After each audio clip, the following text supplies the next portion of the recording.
Hello ladies, I wanted to finish chapter 2 of Pursuit of Holiness. We left off talking about God's hatred of sin. We often say, God hates the sin but loves the sinner. This is blessedly true. But too often we quickly rush over the first half of this statement to get to the second.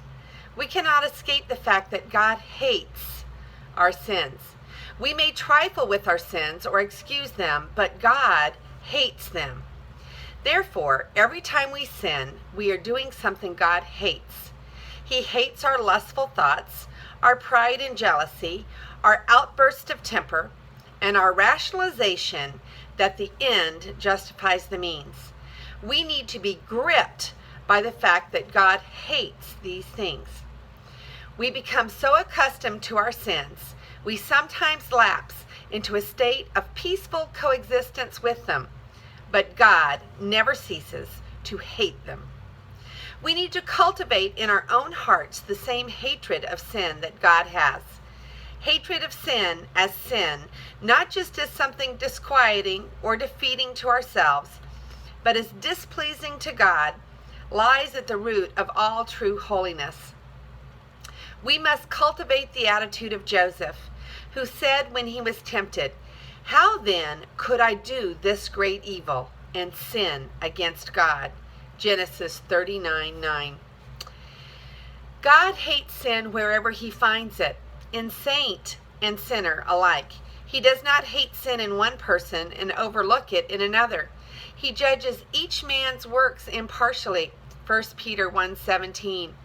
In fact, biblical evidence indicates that God may judge the sins of his saints more severely than those of the world.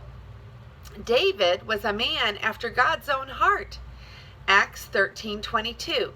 Yet after his sin against Uriah, he was told, "Now therefore, the sword shall never depart from your house." 2 Samuel 12:10. Moses, for one act of unbelief, was excluded from the land of Canaan, despite many years of faithful service.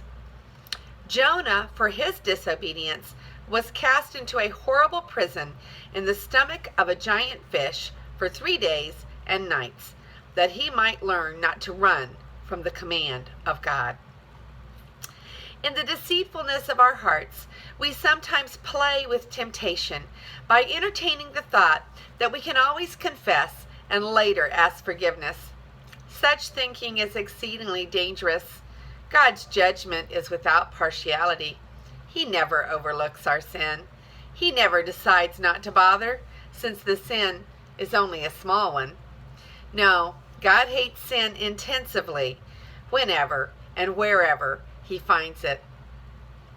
Frequent contemplation on the holiness of God and his consequent hatred of sin is a strong deterrent against trifling with sin. We are told to live our lives on earth as strangers in reverence and fear, 1 Peter 1:17.